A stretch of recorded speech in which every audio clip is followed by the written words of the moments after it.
कुछ एक बहुत ही इंपॉर्टेंट कॉन्सेप्ट जो हमने समझना है ऑपरेशंस के चैप्टर में, the concept is efficiency and effectiveness. ये चार चीजें हैं जो एग्जामिनर हमसे यूजुअली टेस्ट करता है। एफिशिएंसी है, इफेक्टिवनेस है, प्रोडक्टिविटी और सस्टेनेबिलिटी है। सस्टेनेबिलिटी रिलेटिवली न्यूअर कॉन्सेप्ट है, बाकी चीजें तो खैर हैं सिलेबस में बहुत टाइम से। एफिशिएंसी और इफेक्टिवनेस को समझने की कोशिश करते हैं। मैंने यहाँ डिफाइन किया, efficiency is about doing the right things. जब हम राइट थिंग्स कहते हैं तो इसका मतलब है वो राइट थिंग्स जो कॉस्ट रिड्यूस करें, वो राइट थिंग्स जो कॉस्ट रिड्यूस करें, जो बिजनेस की कॉस्ट ऑफ ऑपरेशंस को कम कर दें। इसीलिए मैंने आगे फौरन ये लिखा है, producing the most output from the least input. तो ये, जबकि हम इफेक्टिवनेस की बात करें तो effectiveness is about doing the things right. It means that when business is doing should, वो ऑर्गेनाइजेशनल गोल अचीव कर रहा है, and most of these goals are related with the customers. Most of these goals are related with the customers, यानी जो customers की demand है उनको exactly meet करने की कोशिश कर रहा है, तो इसको हम इफेक्टिवनेस कहते हैं। इसको मैं एक एग्जांपल से आपको समझाने की कोशिश करता हूँ, to make the things more clear. फिर हम इस टेबल पे जाएंगे और देखेंगे कि ये क्या है।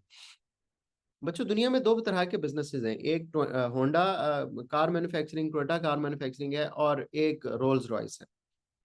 होंडा एंड टोयोटा को बहुत बहुत हार्ड, बहुत डायरेक्ट, बहुत सवेयर कंपटीशन फेस करना पड़ता है from the market as compare to the Rolls Royce.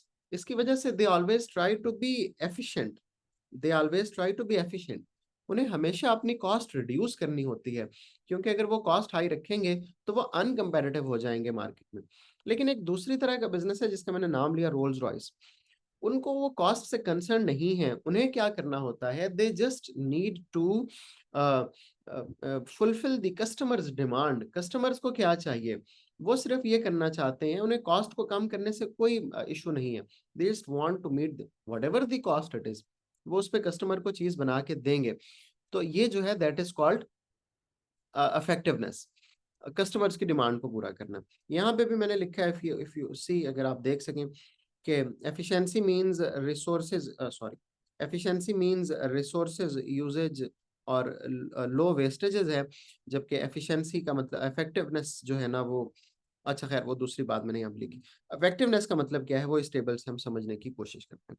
यहाँ पे देखें, इस टेबल में मैंने क्या लिखा है कि एफिशिएंसी हाई होने का मतलब क्या है। यहाँ पे मैंने एफिशिएंसी लिखी, ये वाले जो कॉर्नर है यहाँ पे आप देखें, एफिशिएंसी के हाई होने का मतलब क्या है कि, और इफेक्टिवनेस के भी हाई होने का मतलब क्या है कि doing the right things in the right way.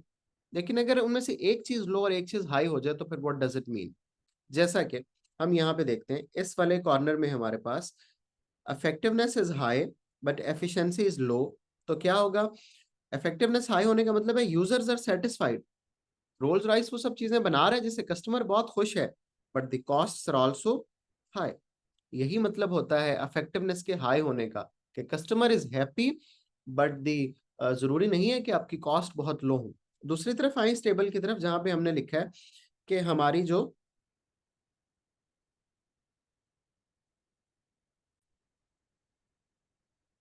दूसरी तरफ अगर आप देखें तो ये जो सेकंड कॉलम हमारा जिसमें हमने चीजों को लिया है, यहाँ पे आप देखेंगे कि अगर हमारी एफिशिएंसी जो है वो हायर है तो फिर क्या होगा, it means the business is pursuing wrong goals but efficient.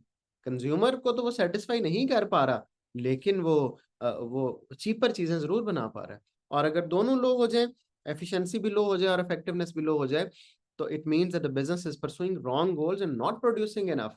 और फिर क्या कर रहा है, एक्सपेंसिव भी बहुत है। वो जो है वो ऐसी चीजें भी प्रोड्यूस नहीं कर पा रहा, लोअर कॉस्ट इनकी हो, और ऐसी चीजें भी प्रोड्यूस नहीं कर पा रहा जिनकी कॉस्ट हायर हो।